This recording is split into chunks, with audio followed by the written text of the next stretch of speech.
Yeah. Yes. Mr. Oakham, Mr. Green, Mr. Robbins, Here.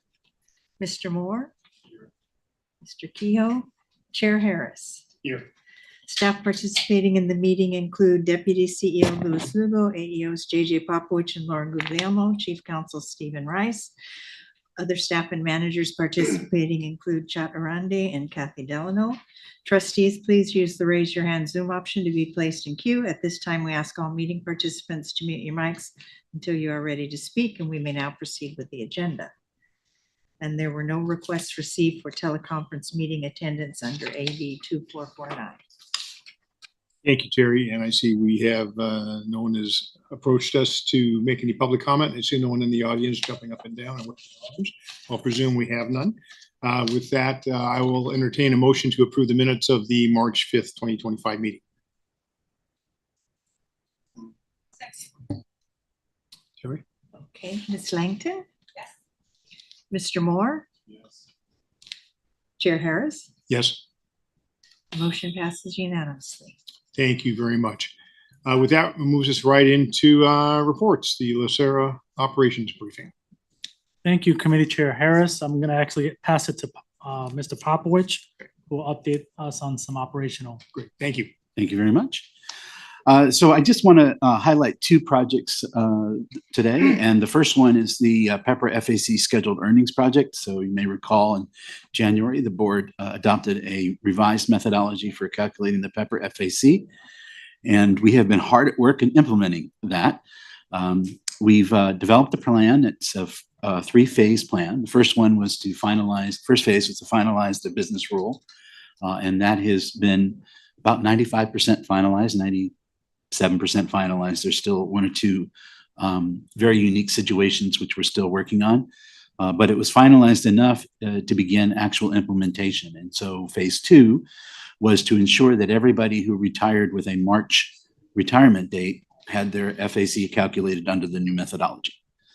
And so that has been done, and that was no small feat. That required the business rule to be updated, processes to be reviewed, people to be trained, a lot of work on our systems division to make sure that we're using the revised PEPRA FAC.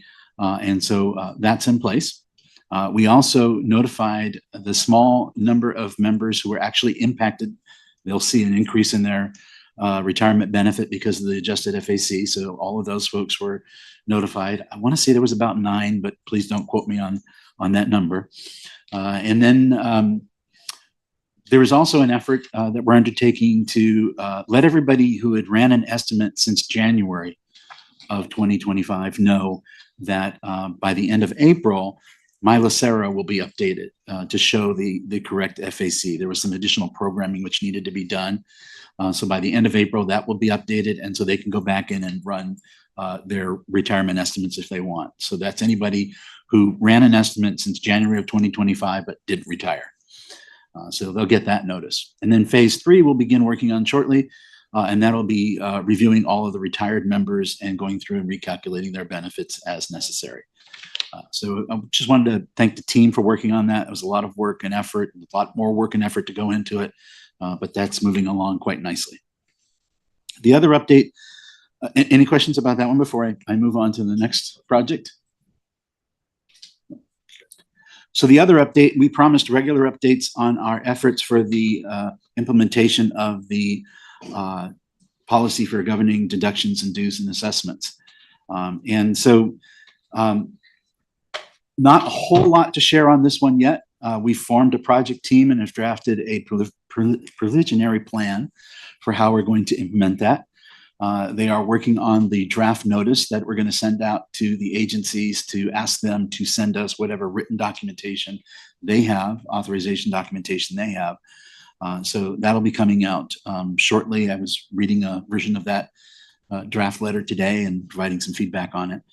So as soon as that's been finalized and gone through our process, we'll begin that process of reaching out to the agencies, and that's the beginning of the process. Once we've done that and we finalize the project plan, I'll bring the project plan back just so you can see what it all entails, and if you have any questions about that. But that's where we're at. at the moment. There are 33 agencies, and when I bring that project plan back, I'll share which agencies are going to be impacted. Questions about that? Any questions? Yes, I have just one question. When the plan was presented last month, I asked how many deductions LACERA processes every month. And at that time, you didn't know the answer. I wondered if you had had a chance to get that information. My apologies. I didn't bring that with me, but I will have it by the next month when we show the plan. I apologize for that. Okay, and if you get it in advance, I'd appreciate it if you'd send it to me. Will do. Thank you. Absolutely. Yeah, that's my fault. I apologize, everybody. Anyone else? Any questions? Thank you very much. And yeah, I really want to thank staff for all this work on the PEPRA FAC project. That was a heavy lift and they got it done. I know it's sometimes, we make these decisions here and it sounds, oh, that's an easy thing to do. Well, it wasn't an easy thing to do, but it really positively impacts our members. So thank you very much and thank the entire staff for making that all happen. Team did a great job. That's a huge, huge deal. Thanks. With that, it brings us down to Board of Retirement Strategic Plan Quarterly Update. Mr. Lugo. Yes, thank you, Chair Harris. As I stated in the CEO report, we updated, provided a high-level update on the strategic planning efforts across all objectives. Like we did last quarter, we highlighted the fact that we completed one of the objectives related to the funding policy on the pension side. We also want to spotlight, it's not complete, but we want to spotlight one of the objectives around business intelligence. And that's an effort on LACERA's part organizationally to make sure that we're making informed decisions, informed data-driven decisions in this project that Mr. Delano and Mr. Delano and DeLuca, say that 1,000 times. Yeah. That they're going to present. And I think it lays the foundation for us in terms of really elevating our business intelligence. So with that, I'll pass it to Ms. Delano to go over the. Hey.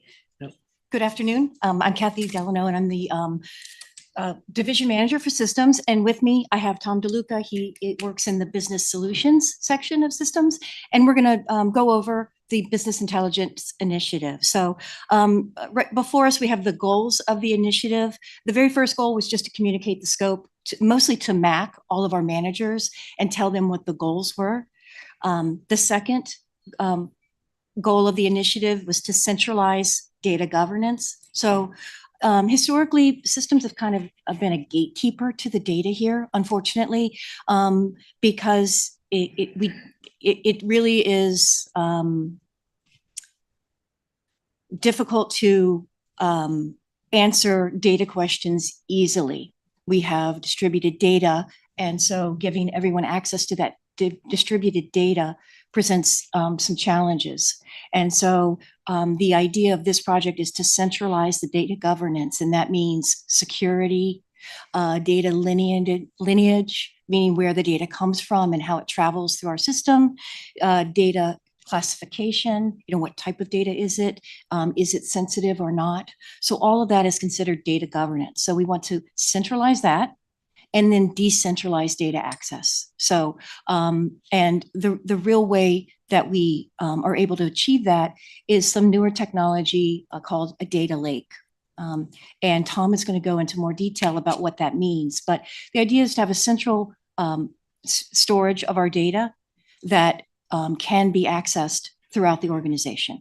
So they don't have to come to systems for the data. It's available to them. But because of our data governance, we know it is accurate and it's secure. The next goal for the project is to publish dashboards for the member data. And that's a big change from the way we have been doing business in the past. Normally, there are scheduled reports that get emailed out. They're put on, storage areas for people to access. And what I always say about those reports, because I get some of them, when I receive them, I don't need them. When I need them, I can't find them. And so that dashboards it's real time, it's available.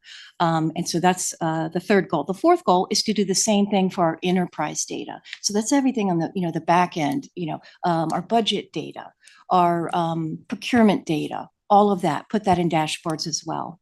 Again, for the same reasons, reports. The other challenge with reports is once they're distributed, they're already out of date. So dashboards, dashboards and more dashboards. So the fifth goal is to replace all of our reporting with dashboards. So those are the 5 goals. You want to go to the next slide, Bonnie? This is what we've done so far. So we did establish a data management and business intelligence team. It is part of the business solutions pillar of systems. And we did implement our first data lake. It's a centralized source of, right now, well, I was going to say member data. It's member data, and it has a little bit of enterprise data in it too. And then we completed pilot dashboards for member demographics and also for the CEO report. So the CEO report that's included in the board agenda every month it comes from a dashboard. That was the pilot project.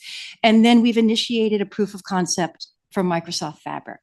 And that is the tool that we would like to use for our data governance as well as our business intelligence. And so with that, I think I'll turn it over to Tom, and you can go to the next slide. Okay, thank you, Kathy. I'm going to repeat a lot of what Kathy just said, but maybe one level deeper in technical detail. So what is a data lake? A data lake is a place to put massive quantities of data from disparate sources and store it all in a common format. That's a data lake in a nutshell. You may have heard the term data warehouse from time to time, and those terms are frequently used interchangeably. A data warehouse is something slightly different. A data warehouse is typically where you would take data from your data lake and curate it for more specific purposes, for specific reporting purposes. But you very rarely will find one without the other. So if you're talking about one, you're usually talking about both. And they're referred collectively frequently as a lake house. Okay, I know, there's always new terms to learn. The product that we use right now for our data lake is Microsoft Synapse. And one of the things that a product like Microsoft Synapse brings is, and we have some features listed on this slide, is pre-built connectors for connecting to external data sources. Every system and every platform under the sun has a different way of storing their data and accessing it. So the data lake provides us with pre-built connectors so that if we wanted to access data in our DB2 database for Workspace, we would bring up an instance of the DB2 connector, specify the authentication credentials, pointed in to the right direction where the database is, and we're connected. No programming involved. It's very easy. And there's connectors for dozens of different data sources. It provides the ability to create programmatic workflows for ingesting data, to automate the when and how frequently, which data. Do you want the whole table? Do you want a certain subset of it? Where do you want to put it? We can automate all that using programmable data flows. And there's also tools there available to, as Kathy mentioned, to organize, classify, transform, and curate data. So it's not good enough to just bring all that data in. You have to be able to find it quickly and be able to catalog it and say, okay, here's where my demographic data is, here's where my HR data is, here's where my accounting data is, et cetera, right? Thank you. You've done this before. So some of the benefits of a data lake, and I'm going to paraphrase this slide a little bit, but it's all about that central storage area and having it all homogenized and denormalized and in a common format. Okay, that provides a lot of benefits. Most notably, there's a single source of truth, and we've all encountered situations where we've gotten reports from 2 different data sources, and they're supposed to reconcile and they don't, because they were either came from different systems or they were produced at slightly different times. And so the report at 9 o'clock looked different than the one at 10 o'clock. The data warehouse and the data lake gives us a snapshot in time, one single source of truth. So we eliminate those problems. It also helps us for security purposes, because now we have one way in and out of our data. Makes it a lot easier to detect and prevent intrusions and extrusions, right? And it also helps us achieve our goal of democratizing the data and pushing it out to the end user. Because without the data lake, we have to do our reporting against our online production databases. And there are lots of good reasons to not do that. Okay, there's the potential for corrupting the data. There's potential for intrusions. There's performance issues associated with that. When you have people hitting the production databases doing reports, it slows down the production system. The reports themselves are inefficient and complex because the data structures in the online transaction processing is usually very complex, as opposed to the flat, denormalized data structures in a data lake. So there's lots of good reasons why we don't want to do that. When the data is in the data lake, now we can just cut people loose on it, and they can do all the reporting they want. There's no danger of them corrupting anything or getting into trouble or bogging down the system, or creating vulnerabilities. So that's a great reason to have centralized data. And that's it. So next slide. Okay, so I talked about a little bit about Microsoft Synapse. We are now, as Kathy mentioned, investigating using Microsoft Fabric in place of Synapse to provide most of this functionality. It provides data lake capabilities, data warehouse. You can do data curation. It says on the slide here, it provides data analytics and data reporting capabilities, which are done today through Power BI. And it still is done through Power BI, and I'll get into those, but it's architecturally, it's a little bit different. And it also includes Copilot, which is Microsoft's AI offering, okay? And it delivers data governance that's superior to what we get now out of Synapse. So, so the benefits of moving to Fabric is that with Microsoft Synapse, all of the functionality is basically provided by separate products that have kind of been glued together into this product offering. The storage is one product, the authentication is another product, the analytics and reporting is Power BI, which is a separate thing. So we have all these different tool sets. The workflow is Azure Data Factory. So it's all kind of like, it's all kind of glued together in kind of a relatively haphazard fashion. Fabric brings all that together and is offered as a software as a service. So because it's a software as a service, it's much easier to provision assets on an as needed basis, among other things. All right. The second bullet that talks about this unified data storage and integration with Power BI we think is a big win for us because it gives our end users and people who are interested in reporting much greater visibility into the data. One of the most frequent questions that we get is table X in the data lake and how do I get to it? I'm interested in doing reports against it. With Fabric, they'll be able to find that out for themselves. They won't have to come to us and ask the question. The data will be there for them to peruse. And then I mentioned this data lake query capability. Without getting into too much technical detail, the way the landscape is today with Synapse and Power BI, you basically have to choose between doing your queries quickly or doing them against current data, because you have the choice of either hitting the database that's in the data lake, which is slow, or importing that data into Power BI and doing it quickly, but it takes forever to refresh that data. So if you're hitting a large data set that needs to be updated frequently, you have to choose between speed and currency. With Direct Lake, theoretically, you get both. So we're eager to explore that. And then finally, and most importantly, we can now apply AI to our holistic data source, our holistic databases, and find out things that we didn't know before. Just play what if. What do you see? What are the trends? Where are the anomalies? This last slide here just kind of highlights where we've been and where we're going. And on the left there, we have at the top layer is our member data, which is our data layer. And then in the middle is our traditional reporting services, SQL Server report services or whatever. And the limitation there obviously is that we're hitting the online databases directly, which is always dangerous, as we know. And it produces reports that are basically rows and columns and exports them into Excel. Kathy talked about this, and they get downloaded to some place where you can never find it again. And then it's basically up to you, the recipient, to do all the visualizations in Excel or Power BI, whatever, using that row and column data. On the right-hand side, the middle tier, the big change there is the word store. We're now storing this data. It's in a static format. So we know that if we take a snapshot of our data at the end of the month, we can report against that data on the 10th of the following month, and we know we're seeing what the universe looked like at the end of last month. And because we have it in a safe place now, we can turn our users loose on it using Power BI, and they're free to use their own creativity. And that's it. I'll hand it back over to Kathy. Okay. This last slide just tells you where we're going. We hope to complete the Microsoft Fabric proof of concept by June. By July, we hope to expand the team that's working on these milestones.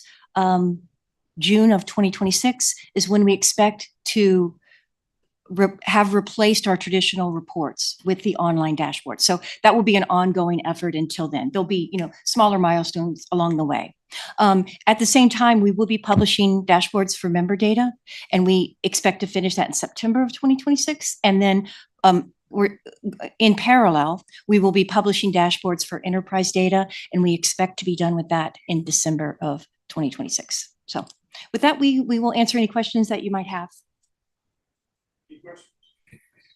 Yes. Do you get public records requests for the data?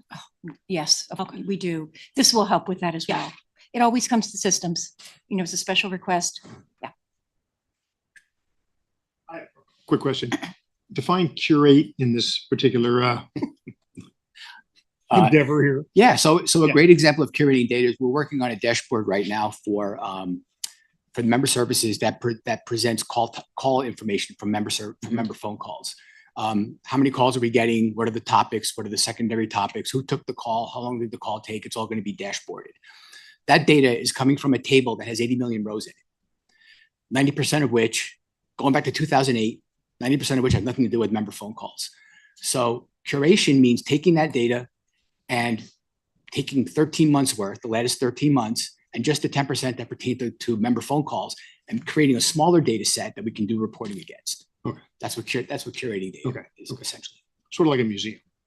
I know. It's definitely, yeah. Oh, there's tons of stuff in the basement at the museum that you've never seen. They Absolutely. curate yeah. things. Yeah. All the good stuff. Anyone else have any questions? Thank you. Is there anything you need from this committee to get No. this job done? Doesn't sound like you do, but I just want to make sure we're not Just encourage. missing something. Encourage you. Well, we will encourage you. Yeah. So thank you very much for this presentation. This is very, very good. Sounds like this will really be putting us in a great position. So thanks. Thank you. Okay. With that, any items for staff review? Nothing? Okay. We can go around the horseshoe if we wish for good of the order, but I think we've already done that once today, so we can bypass that. With that, we will go into executive session. Recording stopped.